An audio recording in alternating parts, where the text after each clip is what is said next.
కూడా వాళ్ళెవరు కూడా వ్యక్తిగతమైనటువంటి విభేదాలు ఎవరికి లేవు. ఓన్లీ సభ లోపల పార్టీలు, ప్రభుత్వాలు, ప్రభుత్వం నుంచి జరిగేటటువంటి పనుల విధానాలపైన చర్చలు ఉంటాయి తప్ప వ్యక్తిగతమైనటువంటి విధానాలు ఉండవు. కాబట్టి శాసనసభ తర్వాత అందరూ సభ్యులు కూడా కలిసిమెలిసి ఉండాలి, ఒక మంచి వాతావరణం ఉండాలి అనేటటువంటి ఆలోచన విధానంతోనే పూర్వం పెద్దలు ఈ బడ్జెట్ సమావేశాలను, ఈ స్పోర్ట్స్ నిర్వహించడం, కల్చరల్ యాక్టివిటీస్ నిర్వహించడం, అన్ని పక్షాల వారు, అన్ని రాజకీయ పక్షాలు ఉన్న శాసనసభ్యులు కూడా పాల్పంచుకుంటారు. ఒక వాతావరణం, మంచి వాతావరణం వస్తుంది అనేటటువంటిదే దాని తాలూకా ఉద్దేశం. మళ్ళీ ఈసారి దాని శ్రీకారం చుట్టినందుకు ముఖ్యమంత్రి గారికి కూడా మీరు ధన్యవాదాలు చెప్పాలి. ఎందుకంటే ఆయన ఎప్పుడు చెప్తుంటారు, happy Andhra Pradesh, wealthy Andhra Pradesh, healthy Andhra Pradesh. ఈ మూడు ఉండాలంటే ఆటలు ఉండాలి, పాటలు ఉండాలి, అన్ని ఉండాలి. కాబట్టి అది శాసనసభ ద్వారానే ప్రారంభిస్తాం. Right sir. అట్లాగే ఏదైతే జగన్మోహన్ రెడ్డి స్టార్టింగ్ లో సభ్యత్వ నమోదు ఏదైతే దానికి సంబంధించి రద్దు అనే అంశానికి సంబంధించి గవర్నర్ ప్రసంగం రోజు హాజరయ్యారు సార్. ఆ తర్వాత మళ్ళీ అది చెల్లదు అని చెప్పి చర్చ కూడా కొంచెం జరిగింది. అంటే ఆ రోజు వస్తే అటెండెన్స్ వేసినట్టు కాదు, ఎందుకంటే ఉభయ సభలు కూడా పార్టిసిపేట్ చేస్తాయి కాబట్టి. ఏంటి దీనికి సంబంధించి ఏమైనా ఉందా ఇంకా? అంటే కౌల్ అండ్ షద్దర్ రూల్స్ అండి. మనం అసెంబ్లీ కానీ పార్లమెంట్ కానీ మనకు కొన్ని రూల్స్ ఉన్నాయండి. ఆ రూల్స్ ని కౌల్ అండ్ షద్దర్ రూల్స్ అంటాం. వారు దాన్ని చేశారు. ఆ కౌల్ అండ్ షద్దర్ రూల్స్ లో శాసనసభ వర్కింగ్ డేస్ అంటే ఎలా క్యాలిక్యులేట్ చేయాలి, దాన్ని ఎలా లెక్కించాలి అనేది ఒక స్పష్టమైనటువంటి రూల్స్ ఉన్నాయండి. ఆ రూల్స్ ప్రకారం చూసుకుంటే, ఎందుకంటే శాసనసభ జరిగింది అనేది శాసనసభ స్పీకర్ గారి ఆధ్వర్యంలో జరిగినటువంటి సభనే పరిగణలోకి తీసుకుంటారండి. అంతేగాని గవర్నర్ గారు ఏంటంటే ఇది కాన్స్టిట్యూషనల్ ఆబ్లిగేషన్ అండి. కాన్స్టిట్యూషనల్ ఆబ్లిగేషన్ లో గవర్నర్ గారు అడ్రసింగ్ స్పీచ్ ఇస్తారు. ఆయన నేరుగా అసెంబ్లీలోకి వస్తారు, ఆయన స్పీచ్ ఇస్తారు, మళ్ళీ వెంటనే వెళ్ళిపోతారు. అంతే తప్ప అక్కడ ఎక్కడా కూడా స్పీకర్స్ కానీ ఇంకోటి కానీ మాట్లాడడం కానీ చేయడం కానీ ఏమీ ఉండదు. కాబట్టి దానిని పరిగణలోకి తీసుకోరండి. ఇది రూల్స్ అండి. ఇదేదో ఒక పార్టీ చెప్పడం లేకపోతే వ్యక్తిగతంగా చెప్పడం అనేది కాదు. జగన్మోహన్ రెడ్డి అనేటటువంటి వ్యక్తికి రూల్స్ తెలియదు, రెగ్యులేషన్స్ తెలియదు, చట్టాలు తెలియదు, రాజ్యాంగం తెలియదు అనే అనడానికి నిదర్శనం గత 5 సంవత్సరాల పరిపాలన విధానం మనం చూసాం.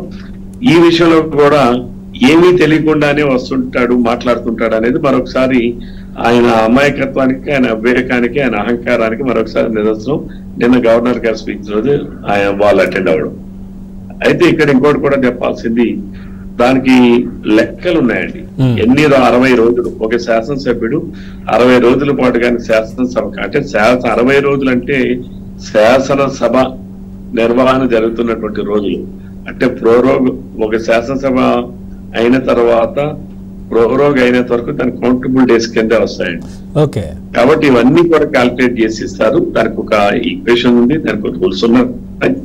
దాని ప్రకారం చూస్తారు. 60 రోజుల వరకు ఎవరైనా కంటిన్యూస్ ఆప్షన్స్ ఉంటే తప్పనిసరిగా అది డిస్క్వాలిఫై అవుతారండి. ఈ విషయంలో మరి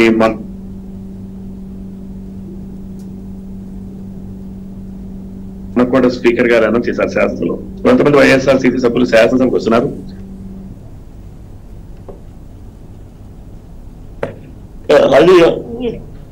అది అనైతికం. ఎందుకంటే శాసనసభకు రావాలి, శాసనసభకు వచ్చి లోపలికి రావాలి, చర్చలో పాల్గొవాలి. ఎవరైతే సభ్యులు క్వశ్చన్స్ ఇస్తున్నారు శాసనసభలో, ప్రశ్నలు ఇచ్చిన వాళ్ళు కూడా శాసనసభ లోపలికి వచ్చి సంతకాలు పెట్టి వెళ్ళిపోతున్నారు, కానీ లోపలికి వచ్చి ఆ చర్చలో పాల్గొనడం ఇంకోటి అనైతిక పనులు చేయడం అనేది వైఎస్ఆర్సీపీ పార్టీకి వెనతో పెట్టిన విద్య. అది మొదటి నుంచి కూడా అనైతికంగా ప్రవర్తించడం అనేటటువంటిది వాళ్ళ పేటెంట్ రైట్, వైఎస్ఆర్సీపీ పార్టీ తాలూకా పేటెంట్ రైట్ అది. కాబట్టి దాన్ని మరి మనం ఎవరు కూడా క్వశ్చన్ చేయలేం. వాళ్ళకున్న అనైతికం అనే పేటెంట్ రైట్ దగ్గర మనం ఎవరు క్వశ్చన్ చేయలేం. బట్ అది తప్పది.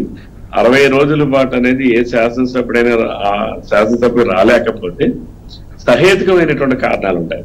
అంటే ఏదైనా కంప్లీట్ హెల్త్ పాయింట్ ఆఫ్ వ్యూలో కానీ లేకపోతే ఇంకోటి కానీ సహేతుకమైనటువంటి కారణాలు ఉండాలి తప్ప అది నేను ఇక్కడే ఉంటా, అసెంబ్లీ చుట్టూ తిరుగుతా, కానీ అసెంబ్లీ లోపలికి రాను అనడానికైతే వీల్లేదు.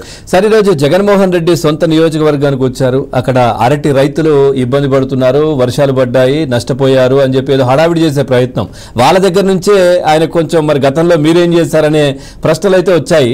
సో ఇప్పుడే కదా వర్షాలు పడ్డాయి అనే విధంగా కూడా వాళ్ళు మాట్లాడారు రైతులు చాలా మంది కూడా. సో ఈ ప్రభుత్వం రైతులను పట్టించుకోవట్లేదు, అంతా ఏదో హడావిడి చేసే ప్రయత్నం చేశారు సార్ ఈరోజు. ఇప్పుడు జగన్మోహన్ రెడ్డి ఎప్పుడో వస్తుంటాడండి, బెంగళూరులో ఉంటాడు. బెంగళూరు ప్యాలెస్ నుంచి అప్పుడప్పుడు కదిలి బయటకు వస్తుంటాడు.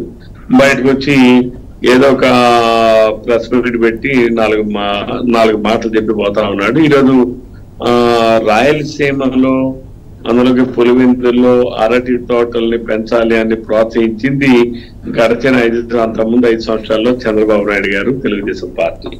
ఈరోజు ఎప్పుడైనా సడన్ గా వర్షాలు పడినప్పుడు లేదా ఈదురుగాలులతో వర్షాలు వచ్చినప్పుడు కొంత